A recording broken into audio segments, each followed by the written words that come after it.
Welcome back. For some of you, welcome to John Jay for day 2 of our New York City at the Crossroads convening. We're thrilled that you're here joining us on this rainy day to continue a series of really important conversations about the future of public safety in New York City. I want to just take a moment and thank some folks who have made all of this possible and have been working tirelessly for the last few weeks and days to bring us here all together. So I want to thank my colleague, Rebecca Atkinson, who's our Director of Partnerships and Programs with the Future of Public Safety Initiative. I want to thank External Affairs, led by Mindy Bockstein. I'd like to thank the theater and the staff for all of the work that you've done to make this all go so smoothly. So really appreciate all the work that's gone into this. And of course, thank you to all of our panelists and our attendees as well for joining us. So yesterday we had a series of really interesting conversations about a range of topics. We thought about questions of disorder in New York City and how to address those. We tackled questions relating to repairing harm, including thinking about victimization and how do we appropriately care for victims of crime. We also thought about reckoning with the impacts of the criminal justice system on people and communities. And we also talked a bit about the New York City landscape with respect to the politics and the media surrounding the dialogue about public safety.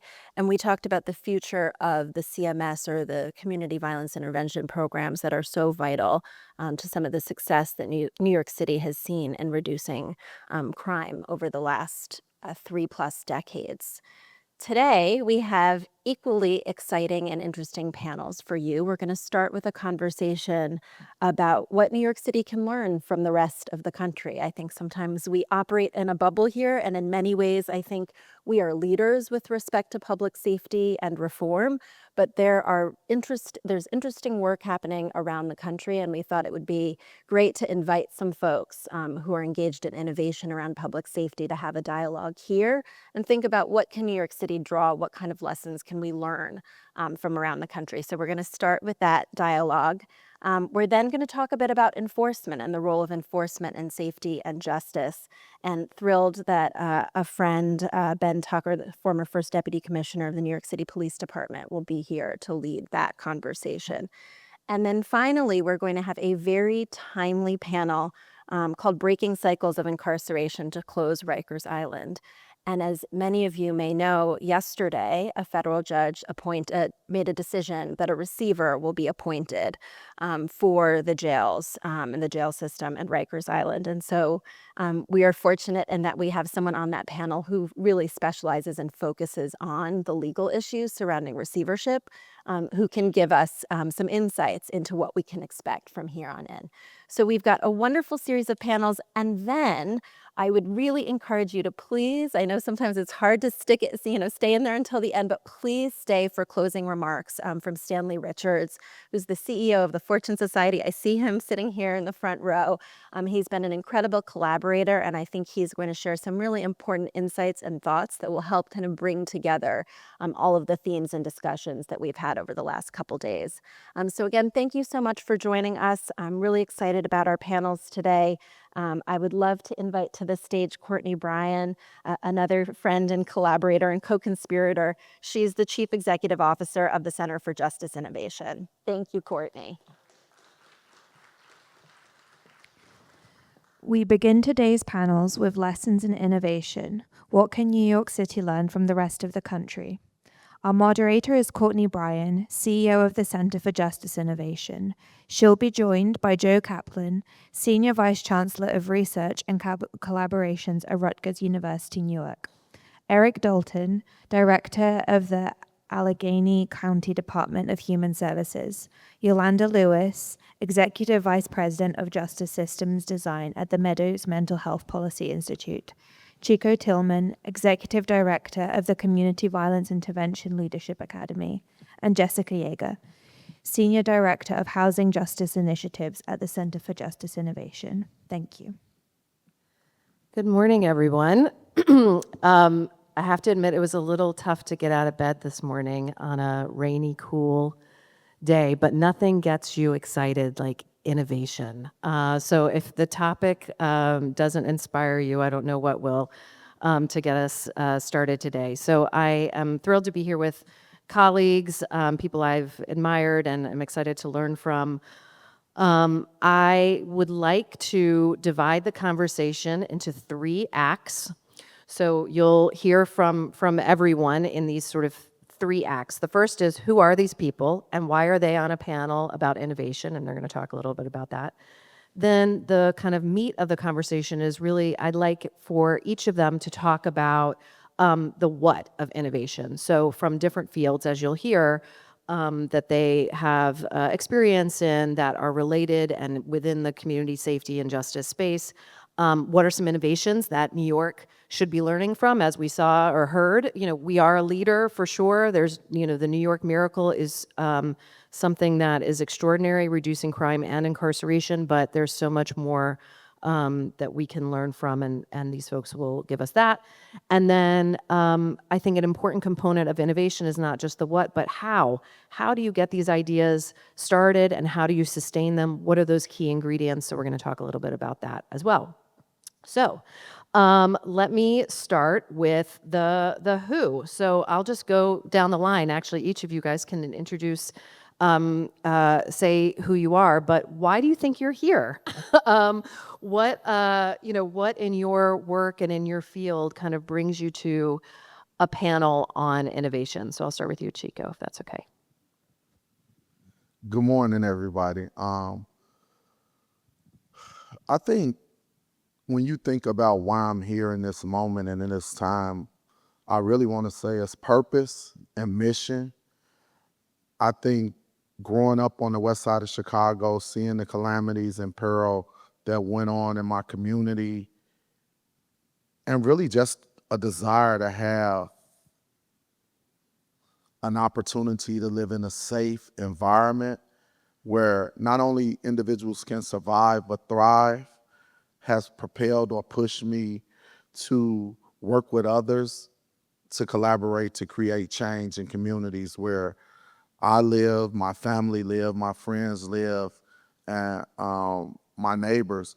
What brought me to this space as well is I'm an individual that is system impacted, an individual who has seen several atrocities firsthand, both structural violence, but also violence between people who live in community.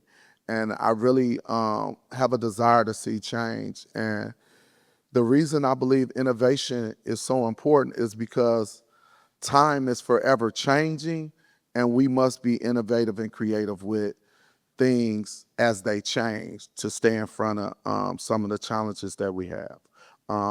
Just one last thing. My name is Dr. Chico Tillman, and I'm the Executive Director of the Community Violence Intervention Leadership Academy at the University of Chicago.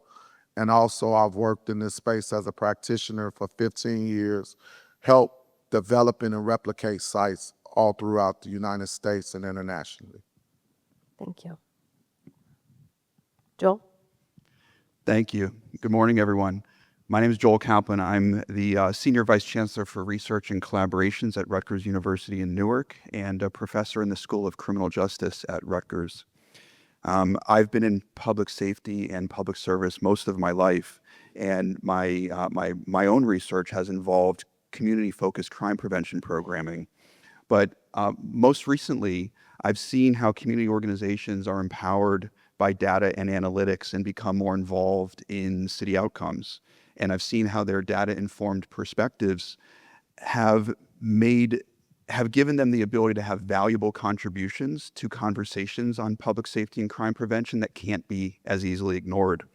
I've also seen how egos and gatekeeping can be barriers to some of this, but I've realized that there's important roles that humility can play in innovation, and that silos can in fact be brought closer together or turned sideways, and that collaborations can be had when data and analytics and information are shared and made available in a way that is actionable and facilitates collaborative processes.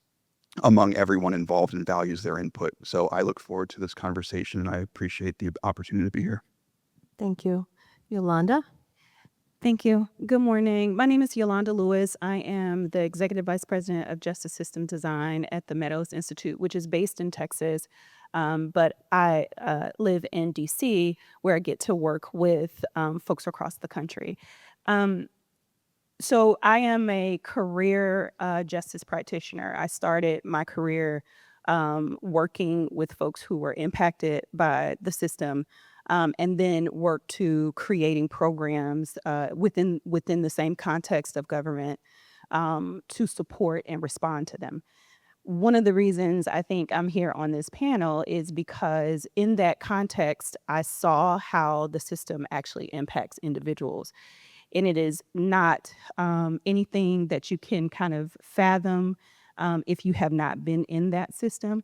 And it is not one of the things that is most exciting to engage. But when you see people coming to a system for help because they can't get it anywhere else, you know that something needs to change. And so part of what I knew had to happen for me is that I needed to leave the comfort of working as a part of the system and then get out and be able to create, innovate, and connect communities with things that I thought might work better for them if we had a little bit of collaboration between community and systems.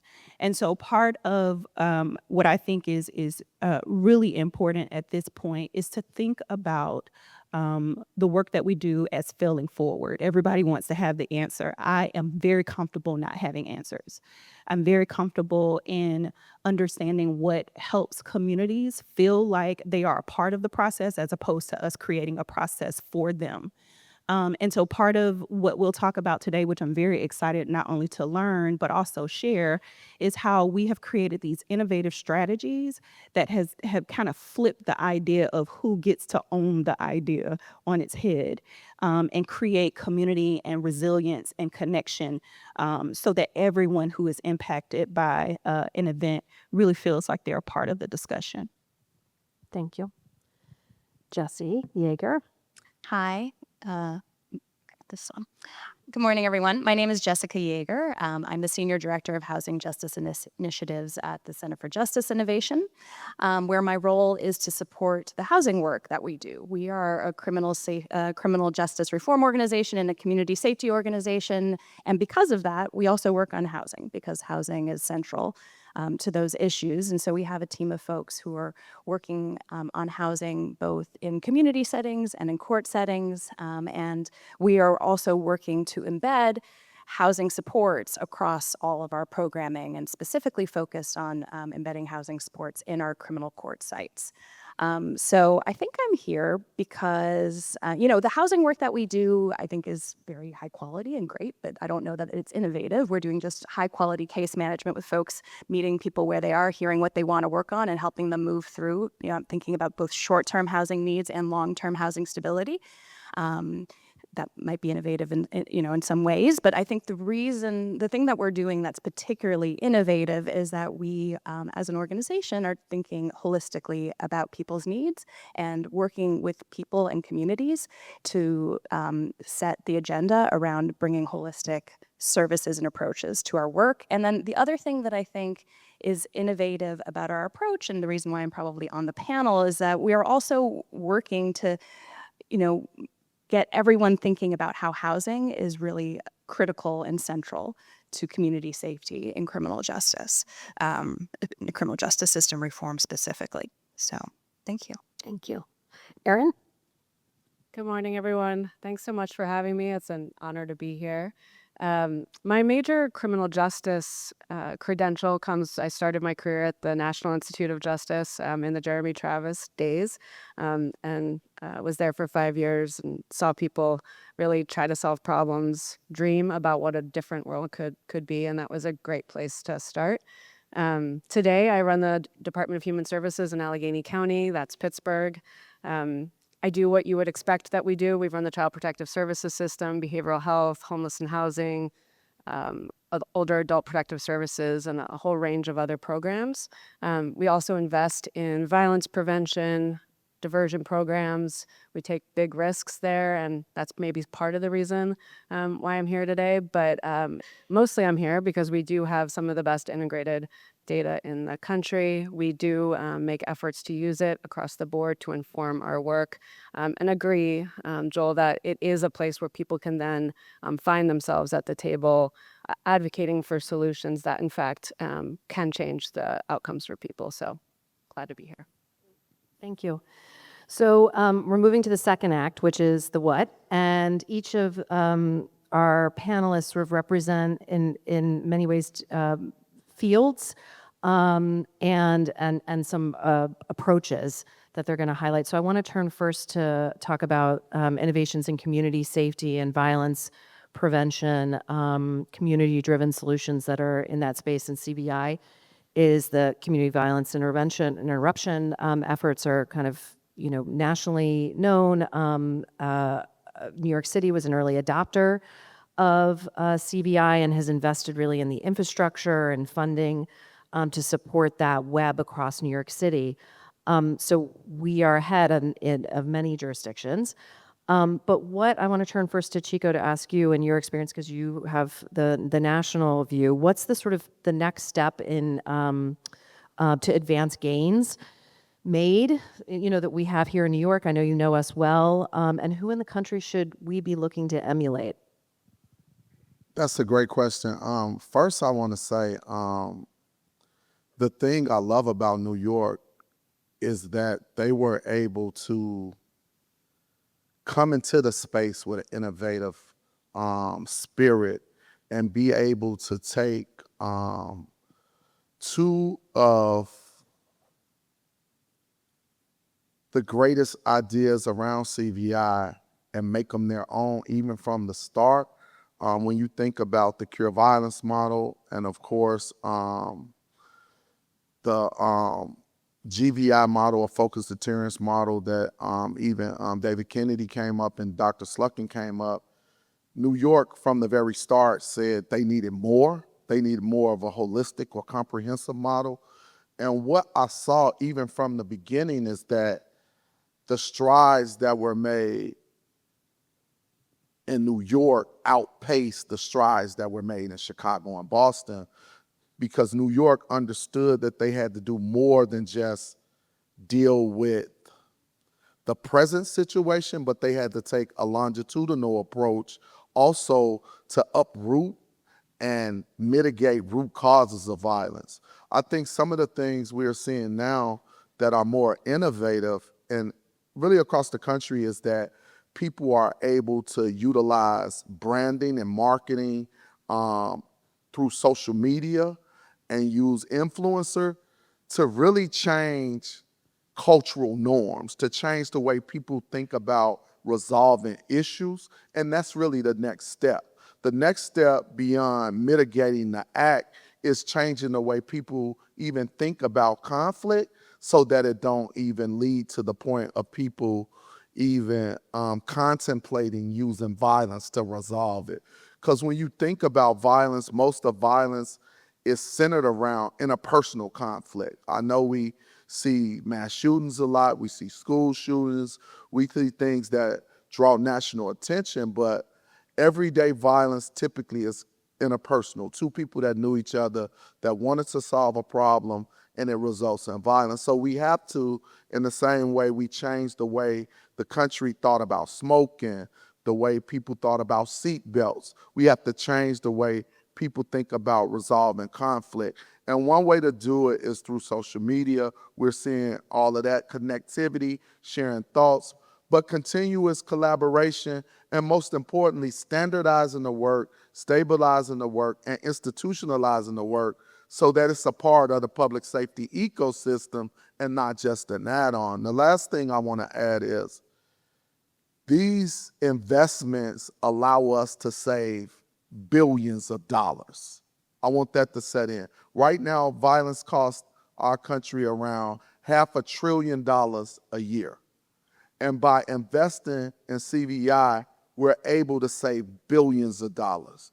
By interrupting or intervening on one conflict, we save anywhere from $1.8 to $2.5 million.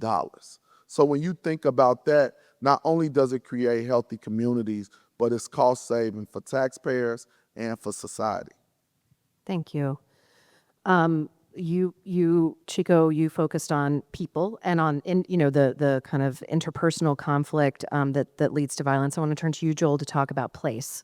And that's really been the innovation that you've helped to lead in Newark, and then obviously are in a kind of network of folks who are taking place-based approaches to complement kind of people-based approaches. So I'd love to hear, what you think are kind of the lessons that we should be learning in New York, what's worked really well in Newark and other places in that area. Thank you. I kind of what you said about getting people to think differently about crime problems is one of the things that I'm involved with, but trying to get people to think about the role that place has in influencing opportunities for crime, opportunities for victimization, the influence of people at particular places, and how these places can enable or facilitate prolonged or persistent problems. And while there's important roles to play in addressing the needs of people and victims and offenders, there's also an important role to play in addressing the places that facilitate these opportunities to create chronic conditions. And one of the ways that we are doing this is by using data and analytics to identify which places are in most need, which places can be addressed, and who has influence over these spaces. There's a lot of services, a lot of organizations, a lot of community leaders and city officials, and all of them operate independently, which is all right, but all of them need agency to act. And data and analytics can give them a capacity for agency to operate independently, to have control over the places that need them most, so that those places can get a variety of different services and resources. And one of the things that we've begun doing is testing this in Newark. We've done this now for over 6 or 7 years, and it's been replicated in other cities, and it's called data-informed community engagement. And this is an opportunity to kind of democratize access to data and analytics and give everyone the capacity for doing what they do best at the places needing them most, from nonprofit organizations to businesses to communities to city agencies. And when we focus on places, we can make safer spaces, and safer spaces can have multiple benefits, including not just only crime and violence, but also economic development and all the other things that influence the financial costs of communities and crime. One thing, when I remember meeting Joel over Zoom, and you, as just an illustration of this democratizing of data to help solve problems, I remember an example was sitting with community residents and looking at where the hotspots were for certain crimes, auto theft, let's say, and then people who live and know that neighborhood, like not just a place like Brooklyn, but like a particular neighborhood, a particular block, being able to identify, oh, maybe it's that seems to be around where this gas station that is, I can't remember the specific thing, but there was a very compelling like aha moment that I think, again, city officials who and kind of stakeholders who make it their profession this work, but they don't live in the neighborhood, wouldn't understand kind of the complexity of factors that are at play that lead to a very simple solution. And I wonder actually if you could give an example of a solution that has come out of this. Sure. Yeah, we need to break big problems down into smaller problems, smaller issues that are manageable. So if we say that we have a shooting problem, that is overwhelming. But if we identify certain locations where these shootings occur and those settings are defined by convenience stores next to laundromats, next to vacant properties, then you can engage with the community to add context to these results. And we can begin to realize that the shootings might be due to turf conflict over the drug trade. And we can understand why convenience stores are open late, easy to come and go, easy to solicit buyers, why buyers can be told to go to the nearby laundromats to make transactions off the street and out of sight, because they're coin operated and not usually surveilled by a store manager, and how the buyers can then go to nearby vacant properties to use, or dealers can use them as stash houses for drugs and weapons. And suddenly we've turned a shooting problem into a conversation around who has influence and control over boarding up or demolishing vacant properties, who has control over addressing convenience stores and giving permits and city ordinance inspections to laundromats. Can police do directed patrols, but when they get there, what else can they do? Can they do business checks and engage with the store managers? And can we find ways in which we can address place-based features that contribute to problems? And the way that we do that is to use data to engage with members of the public to understand their lived experiences, their observations, and their understanding of how these things contribute to opportunities for crime and how these opportunities help us better understand the influences that people have in these spaces. And then we can address and mitigate these spaces without taking people away or demolishing the businesses. There are just ways to make, when context is added to data, the best context that drives action is the context that involves multiple perspectives in the conversation. And we've learned that through these community meetings and community groups where data is shared, but it's shared with a purpose. It's shared with a purpose to get the conversations going around adding context that can drive action. Thank you. And the actions being multifaceted, creative, not just sort of a hammer. Yolanda, so I want to turn to you to talk about really Yolanda and Jesse are sort of representing critical and adjacent, sometimes viewed as sort of adjacent fields in terms of mental health and then housing.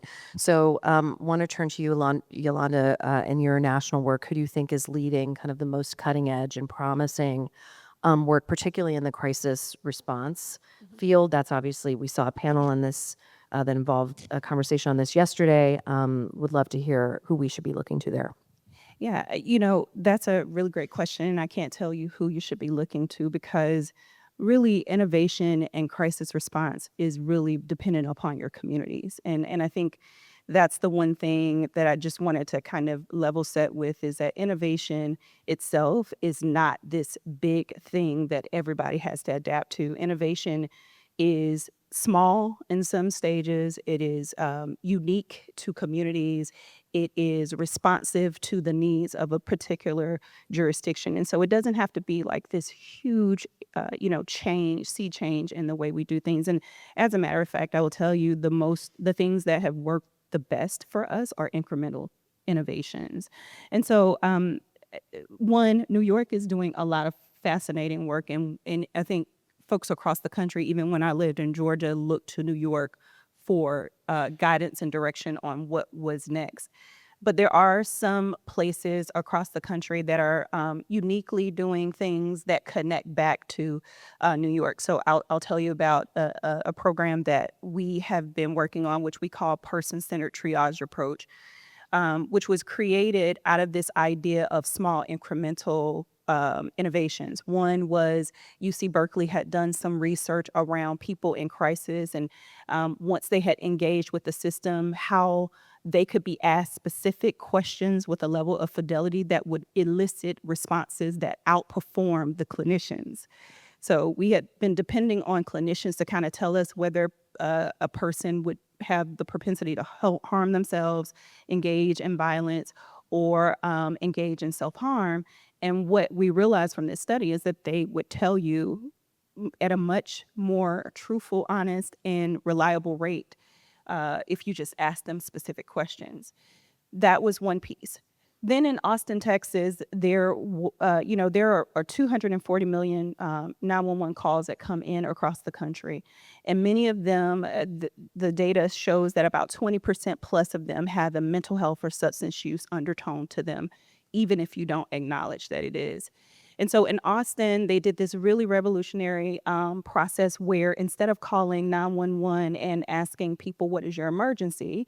They asked people, 911, do you need fire, EMS, mental health, or police, fire, mental health, or EMS? And amazingly, people started to engage and say, I need mental health support. And that slowed the call down. Anyone who's worked in a call center know that they're very fast, they're high paced. and you're trying to respond to, an emergency. But when you hear a person say that I have a mental health issue, you can slow down a bit and try to get a little more information if it is not imminent risk of danger or them harming themselves at that moment. So we took that innovation as it was spreading across the country. That's kind of innovation number 2. The third innovation was this idea that why couldn't we just literally put all of these things together? So we created person-centered triage approach that took a number of different innovations and entered them into the call center. Now, I'm a court girl. I worked in courts the vast majority of my life. And for us, mediation is king. So it is taking two parties, asking them what their preferred outcome is, eliciting that response, and trying to work towards that goal. Now, imagine putting all those things in a call center. So PCTA does that. It takes the call taker actually taking the model that we just talked about from Austin and eliciting whether the person has a mental health issue. So now you're identifying the issue very, very quickly. The second is then asking them with a triage tool, what is your preferred outcome? It's not said like that, but we're trying to elicit responses because what we know for sure is that first and second party callers have probably called for help before, and they actually know sometimes what they're trying to accomplish. So we actually took that innovation and put that in the call center. And then we gave call takers triage tools so they could mediate that engagement to decrease the number of people that might be at imminent risk of dying as a result of calling 911. Now, why is that all important? Why is all of this kind of circular? We took very small innovations and we bundled them into a strategy that would help communities now be able to respond better, now be able to help call takers understand the call and not feel so uncomfortable trying to mediate the risk. And when we first did this, people said, well, the police won't like that. Like, they're not going to accept it. Contrary to popular belief, they do like mediated responses. They are looking for solutions. They are looking at ways to build resilience between them and the community. And so I think part of what makes things innovative is to have kind of this undertone that you can do things in small bites that kind of have big results. Now, how do we do this that connects back to New York? Fountain House, you have an amazing, and I wasn't here yesterday, but you have an amazing resource in Fountain House. And what they did for us is to allow us to go through a process with their members to validate the questions that were going to be asked to people who were calling 911 and needed help. And what they helped us to do is to refine those questions so that we didn't create greater harm during the call, but really start to think about how to engage in a way that is honorable, that gives people voice and choice, and that keeps their humanity, because that's very important when you're dealing with people who have lost a bit of control, is to just give them a little piece of humanity. So I wanted to kind of share that as one innovation, but one of the things I think is very final note that is very important is to not think about crisis response from a police and 911 space. I think you have to think about it from the full continuum. I mean, people are experiencing parts of systems that we kind of don't talk about as much, even to the point where a person is arrested and coming into jail. There is an opportunity to do crisis response even at that space. That is where we lose people. Basically, in the first 48 hours of individuals being in jail is the greatest time of risk for suicide. And so I think we have to think about it as a continuum, which is why I think housing and all of the reentry strategies are important as part of our innovative conversations. Thank you. I want to go to Jessie to talk about housing. And as she mentioned, she is my colleague at the Center for Justice Innovation. We're doing more in that at that intersection ourselves. But another effort that Jessie has been leading is looking to help other jurisdictions to innovate at this intersection of housing policy and criminal justice policy. So both from our experience directly here in New York, and then as you've talked to people around the country, what brings the housing field to criminal justice? I think the criminal justice, I know, having been a practitioner, we're knocking at their door, we're trying to bang at the door to get housing at the table. What is motivating housing to come to the criminal justice table and any examples of some solutions that you have uncovered in this that you think are promising for New York. Yeah, thank you. Yeah, it's been interesting doing this work the last few years. I've really seen what I think is a little bit of a mismatch. That housing issues are far more salient for people working in the criminal justice system. It comes up every day. It's an impediment for people, in millions of ways. People, are more likely to be arrested. They're more likely to be in jail pending trial. They can't participate in diversion programs. They're in prison long. There's like a million ways that being housing insecure makes outcomes worse for folks in the criminal justice system. So I've seen that people who are focused on criminal justice system reform are very interested in talking about housing, and people who are focused on housing have, sort of an unlimited number of people that they could serve, and they don't need to serve this particular population necessarily. And sometimes it's a lot harder to get them, and there's no knock on those. I mean, I was one of they're doing great work, and but their immediate goals don't necessarily include addressing the specific needs of folks who are in the, who are caught up in the criminal justice system. So that's definitely been something we've seen, and I think, I think that, how do you overcome that? How do you get people to the table? Is looking for common goals and creating common goals. And, I think about a story that I heard from a woman who runs the reentry programs in Michigan, who was, running a really creative reentry program and just like hitting her head against the wall because the lack of housing for these folks was just undermining people's ability to even get released into her program, let alone, and so she approached the public housing authority to try to get vouchers set aside for this particular program, and they said no, a number of times, and she kept talking to them, and she just started asking them questions about what their goals were and like what were the metrics for them. And one of the things was that they need to have people are given vouchers, they need to be able to use them within a certain amount of time, or else that's like a bad metric for HUD. Right. And she's like, hey, we're going to have case managers in this reentry program who can, make sure that people are finding the housing and making sure that people are staying in the housing. And that would make your data look better. Right. And so she was able to find a common goal, like a way that she could help solve the housing folks' problem. And that was what eventually brought them around.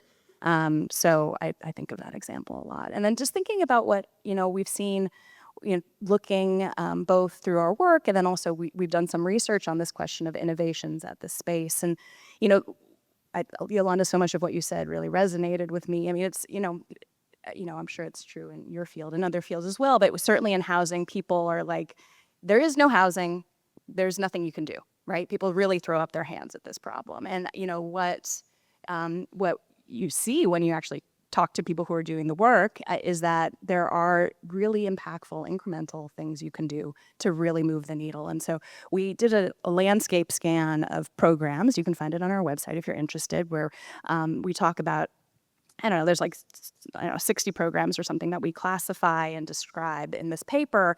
And we've broke them into 4 buckets to try to make this point that it's not only about building more housing. Of course, that is one of the buckets. Great to increase the housing supply. And of course, at the end of the day, if you're not doing that, you're going to have a housing crisis. But there's a lot of things you can do even if you can't do that. So things that, people are doing that I think are really impactful and hopeful, and we could be doing more of in New York, though all of these things also do exist in New York, are, stopping criminal justice involvement before it starts. And part of those, basically, like law enforcement assisted diversion programs, deflection programs, but that also specifically embed housing support as part of that strategy, because people understand that the lack of housing is driving a lot of, involvement in the criminal justice system. So that's one bucket. Another bucket is just, again, like Yolanda was saying, embedding these resources at touch points, right, across the spectrum. So, unfortunately, once people are arrested, they're interacting with lots of different touch points in the criminal justice system. We should be assessing them for housing and trying to meet their housing needs if they're interested in doing that, at every point. So there's a number of different programs. Our community court model here in New York does some of that, in community courts and homelessness courts and other parts of the country do that. But that's I think a really innovative model, and one that we're, as I was saying, CJI, we're actually working to do more of that in our own criminal court programs here in the city, both through supervised release and our ATI programming, having housing specialists embedded in it. And I think that's a specific example of something that's happening in a lot of other places that we could do more of in New York. The third bucket is, there are existing housing resources. Some places have more than others, but everywhere has housing. And so why don't, another bucket of interventions that can be really impactful is thinking about ways to remove barriers that people face to that housing. Obviously, I'm sure everyone here understands that people who have criminal justice record have faced lots and lots of barriers in the housing market. Addressing those barriers is one thing that, jurisdictions are doing. And then another piece of that, increasing access to existing housing is, the idea of setting aside resources specifically for this population, like in that example in Michigan, where, they're setting aside a certain number of vouchers, of housing vouchers for people in, coming into a reentry program. And then finally, there are creative things that people are doing around increasing housing supply. And one thing that I think is particularly creative and, I think is something that could be explored here is the idea of home sharing. Impact Justice has a really creative program called the Homecoming Project in California, where it's basically like Airbnb for people coming out of prison after long prison stays, where both the family that is bringing someone into their home and the person who is coming back into the community get support, and the nonprofit that runs the program makes sure it's a good match, but that's a landing spot that's permanent, safe, supportive support.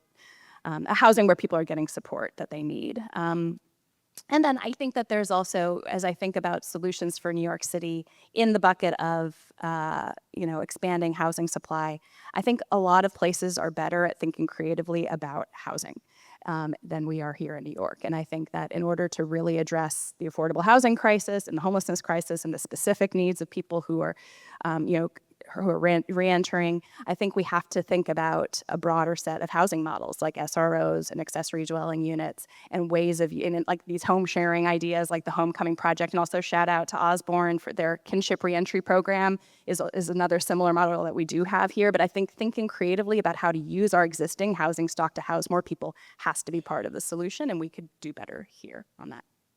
Thank you.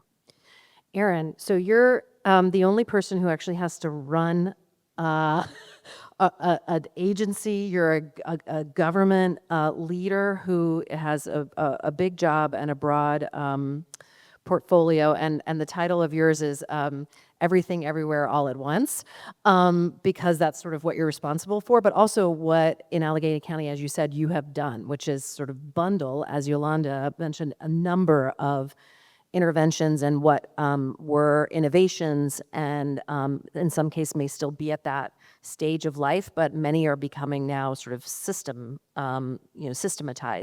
So I want to hear kind of how you approached, these multiple interventions across different fields in order to improve community safety and justice in Allegheny County.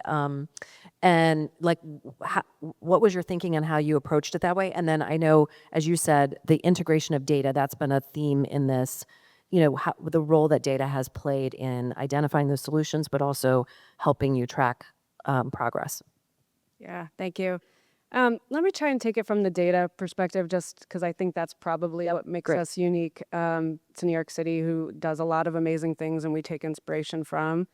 I'll just talk about a couple of the tools that we have and how we're using them. Hopefully that plays into the conversation so far. So, one thing that I think is really important that we do is we give data back to the actual people, meaning we have integrated records and we use them for the practitioners who need to manage people's care. But people in Allegheny County can get their own records. So you can look right now if you live in Allegheny County and you can see what the government sort of knows about you. When were my Joe bookings? When is my next court case? But more importantly, also, who was the last mental health therapist that I really thought I connected with? I don't remember that.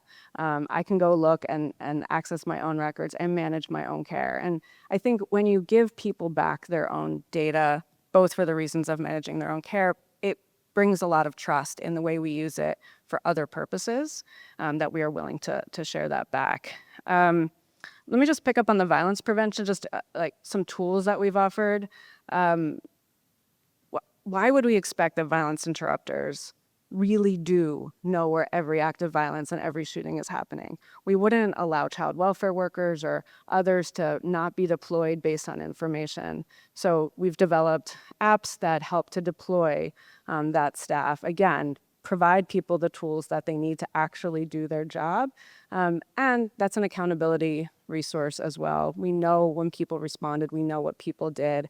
And I do think in these spaces, accountability is kindness. We can't just, we have to show people that we are responding. We have to show people that we are having effect, or, we both won't have that effect. And those programs will, be challenged. I think we take a problem-solving approach, a data-driven problem-solving approach to problems. Easier to do in Pittsburgh and Allegheny County than in New York City. But when the public was more knowledgeable on where tents are than I was, I knew I had a problem, right? So because the outreach staff will not do this. That'll change too, but I have analysts who count tents once a week, right? So ride the trails, know where the public spaces are that were used by people experiencing homelessness, and so we know that. That's one way of understanding data, but more importantly, what is going on in those spaces? Is this a homelessness problem? Is this a drug market? Is this a place where people are being victimized? And I mean, the truth is, in a lot of those settings, it's all three. It may start out as people who are experiencing homelessness and don't feel they have anywhere else to go.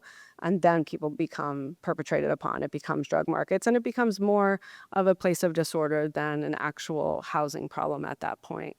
So I think it is important to also use those kinds of information to inform strategies. And then the thing that we are, where we've taken really significant risks, including, and I won't talk about this because it's not really the right setting, but risk scoring every baby born in Allegheny County such that we might offer voluntary preventive supports. We do that where there's other scarcity. So in an area of housing, where there's real scarcity, you have to be giving these resources to the, if you will, right people. And none of the tools, caseworker kind of gut, actuarial tools do the job very well. And so we've invested in predictive risk modeling, which does do the job really well, in fact. And I think that's, again, just critical. It's nice that there are vouchers for people coming out of jail in Michigan, but that's actually not the smartest way to do it, right? We should look across the board, including the incarcerated population, including people who call 211 for rental assistance, and see who is most at risk of the thing that you're concerned about, and provide resources there. And so those are the kinds of things we've been able to do with predictive risk modeling, and we're doing the same in reentry services and violence prevention, again, coupled with intelligence. It's not just, in street knowledge. It certainly can't just be data driven. People were talking about regression to the mean yesterday. Fine, you get people at the top of the thing, and we're doing better than that. But those folks also, again, it makes our strategy smarter, because the base rate risk of things like homelessness or incarceration is so much higher with the population we're serving. You actually see reductions, and that's what the public expects to see with our investments. So I think those are some of the things that we're doing to help to use data to engage with public safety problems. Thank you. I think the data point, we've heard it from a number of folks, obviously on this panel. We're going to go to the how for very short period of time because I got the wrap sign, which I think also means we're going to take some questions from folks. So hopefully, that will bring out some other points. One of the things that in preparing for this, I was thinking the key ingredients for innovation, and I'll just share back what I've heard a little bit and see if there's anything more to add, which is, I think, finding common goals, the collaboration, data, but also community, that context, community, engagement and participation to bring that context and to get buy-in. What are anyone else would add when I asked you to think about key ingredients to innovation that you'd kind of popcorn? Yolanda, I see you nodding. Can I ask you? Well, thank you. And I think we've articulated it. It's collaboration. I mean, siloed approaches really are hard and unwieldy, and I think collaboration. And the one thing that I will say, and I think you probably know this best, is that we need to be collectively telling good stories and using data and information from lived experiences to be able to do that. It doesn't matter until it matters, and you have to hear the story in order for it to matter to people. And so I would add that. Thank you. Chico? I want to highlight something that was said too, around really the uniqueness that you spoke of in different communities, and we have to start utilizing participatory research as well to hear the voices of individuals in the communities so that we can know the distinction between different places.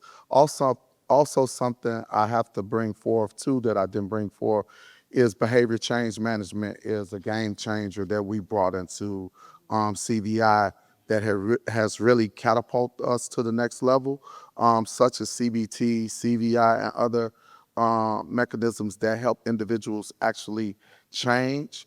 I love how we're all talking about different ways to create healthy communities, because that's really what's going to produce public safety when the community feels safe. If you think about it, if you feel safe in a particular environment, the way you respond, the level of anxiety you have changes when you in a particular situation. And I think that's critical. But more importantly, just allowing the community voices to be elevated so that they have a seat at the table and they're not test subjects, but they have a voice in how they're not only being policed, but how they are able to police themselves. Just to add, I think, of course, I agree with what everyone has said, but I do think it requires just will. There are things that we do that are not popular or not popular at the beginning that community comes alongside and is willing to trust enough to test, but is watching. And you just, if you're gonna be in these jobs to try to do something, we should do something with them. And we do a lot. I like that we sort of have challengers from both sides. That maybe shows we're doing some of the right stuff. We are looking at things like assisted outpatient treatment and other incentives and other mechanisms to bring people into care. That is not a popular among some thing to do, but the outcomes for the people that we're serving today are so poor that we have to test things that we think might work. There's an editorial about that yesterday. Taking money out of the system so that housing is cheaper. There are 4 editorials about how, that's wrong to do, except housing is way too expensive. And if we're going to allow it to cost as much as it does, we're never going to have enough for people. So I think there's will. I think that is required. I think there's also a need to talk to advocates, but also talk to actual people. And they do not say the same thing about anything. And, I prefer, I will listen, for sure, we listen to both, and both have critical perspectives, but people say a really different thing about what they expect from their government, what the kind of help they need, and why we are there to help them. And so I just think those 2 things need to be, done as well. Thank you. As always, we never have enough time, but I want to be able to open it up to questions for this group of great experts and colleagues. So I'll turn it to whoever is walking around, maybe with a mic, if people want to raise their hand, if they have any questions.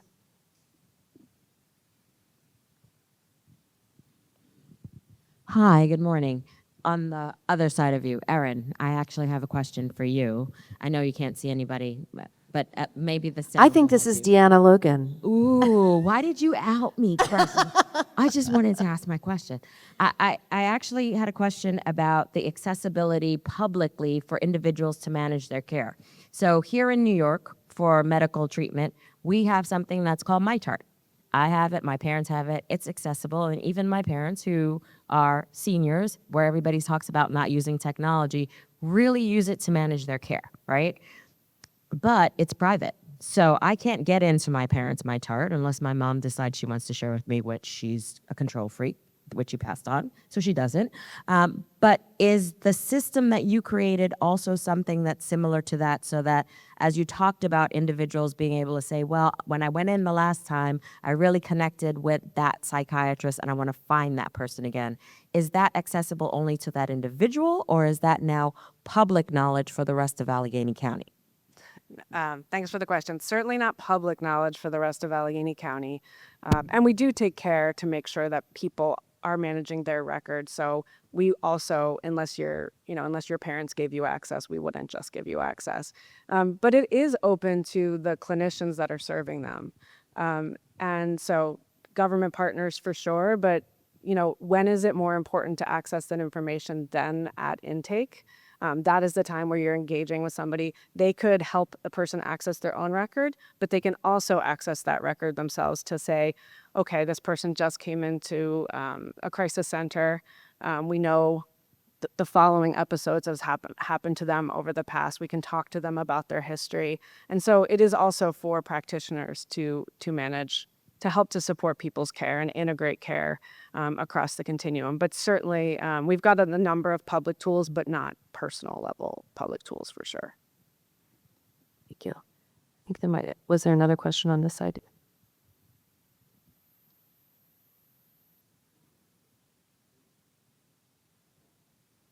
Good everyone here like this. Good morning, the route page that you all present for the window. I had excellent question. My first question very for in line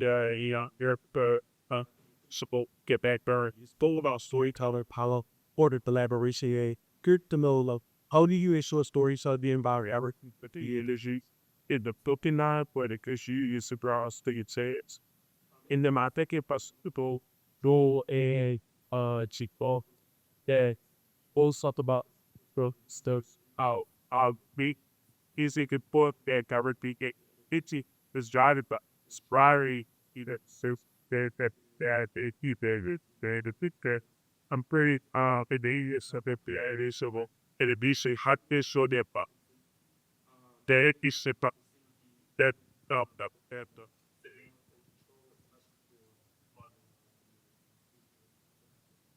I think you should have been the moderator for this panel. I'm gonna make sure we catch you. So you guys take it. I mean, I'll just quickly say thank you for the questions. And I'll just quickly say, we spend a lot of time thinking about that question as we work with jurisdictions across the country. Just spent a couple hours this week thinking about how to, design a process, working with government, but that's really pushing government to really bring people in, people who've experienced the policies and systems that we're talking about into real decision making. And what does that mean? And, I think it's hard in government. I have worked very closely with government, but I've never worked in government. So who am I to say? But I think it's hard because I think there's so many restrictions on how decision making happens in government. And I think, I've been in part of a lot of processes where you've sort of gotten to the consulting level of bringing here's the question, here's what we want to know. We're going to do a survey or a focus group, and that's not what you're talking about, right?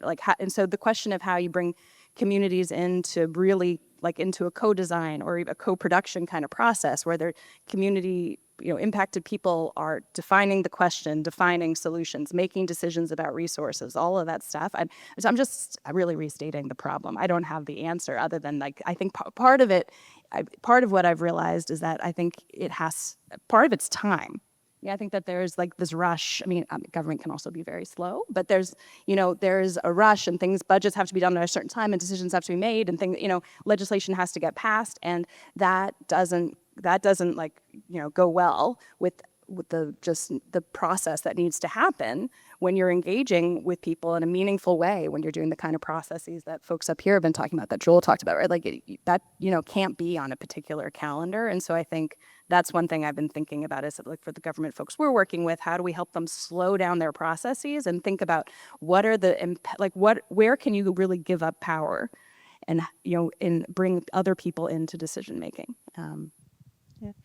It's a very good question, and I'll start with the idea that all the work that we do with our jurisdictions have two basic components to it. One, it must be person-centered, so that starts to connect the stories and people. And it has to be procedurally just. People have to feel like it's fair, it's responsive. And those are strategies that governments and people understand. You can't make these things so complicated that, only a small core group of people actually understand what's happening. I think the important thing for us in our work is that we believe that people with lived experience are experts, and we have underutilized their expertise. And we have to be thoughtful in the way that we honor their expertise, just like you would call for a person who's a guru on housing. There are people who are gurus on how to do responsive work really, really well, and so we treat them in that way. And then, as the work that we do, we build solutions around those conversations. The story that I told you about around the PCTA, that program, that was born out of a mother's experience where she lost her son in a manic episode where she called for help, said all the right things, including the fact that she just needed an ambulance, and we just didn't listen. We didn't listen to her, and that's why her son, was killed. And so part of this is treating people as experts, treating them with a sense of humility, and finding policy solutions that can wrap around those conversations. And I think that story, the nexus between mom who lost her son and now call centers across the country in Ohio and Texas and in California are using a concept that was born out of that pain is the story. And I think we just have to find a better way to connect the dots. Yeah. I'm complicating the thought in my mind about the question you asked because it was a great question, because it's so nuanced. When you think about a person who's living in a vulnerable community where they feel unsafe and they cry out for help, and the system is designed to help them in a way that's not connected to the community, is problematic. Because when you think about government or people in power who tend to help or work with the community to solve issues around safety, typically policing and surveillance is involved. But what they don't think about is the collateral damage about how it harms the community, causes mass incarceration, a lot of times infringes on the freedom of individuals who will otherwise not even be associated with that challenge. It becomes extremely problematic. So one of the things I think that is critical is that we have to get people who are culturally competent and culturally sensitive to the community to, as my sister talked about early, use innovative ideas and innovative ways to protect and utilize the assets within the community to help save the community, as opposed to these commercialized ways which has consistently caused harm to the community. So we have to utilize the lived experience of people and ask them, which ways do you want to be protected? What emerges from that, we have to utilize it to protect the community, as opposed to using the traditional ways, which would be surveillance. And what becomes a super challenge is when it's not in other spaces. So it almost looks like a ploy or a design for mass incarceration of a particular population as opposed to safety. So we have to come up with ideas of how we want to be protected and what makes us feel safe, and how collectively can we produce safety within our community in collaboration with government and other components of the public safety ecosystem. Thank you. Anything to add, Joel? It's an excellent response. One of the first things I think of is a community is in St. Louis, who's doing data-informed community engagement as a replication of what's being done in Newark. And all too often, crime is such a complex problem, but when we have a crime problem, we think of policing. Police don't need to be the hub of crime prevention. They could be a spoke in the wheel, but they don't need to be the only answer. And because crime is complex, it's a false choice to think that there's one answer to a complex problem. And if we invite multiple stakeholders to be involved in the conversation, then we can form stories. We can form what we call risk narratives, which make sense of data, add context to data, both inputs and outputs. And those kinds of conversations that are catalyzed by the data and the invitation to solicit feedback from the community needs to be followed up with a demonstration that you value that input and that the actions that are made are in response to the feedback received. So one of the ways that we can avoid marginalizing the community is to involve the community in the conversations, but demonstrate that their role has value in the actions that are deployed. That also adds transparency to the process as well. Thank you. I want to invite you all to please thank our panelists for the conversation and invite you all, I think, as you said, these are big problems, complex systems, an invitation to think smaller or do smaller, that maybe building the system smaller is in some ways kind of what, as a theme, I think, of innovation and what we've seen today, and that that thinking can actually lead to significant and big change. So thank you all. Look forward to sitting in the audience with you for the next panel.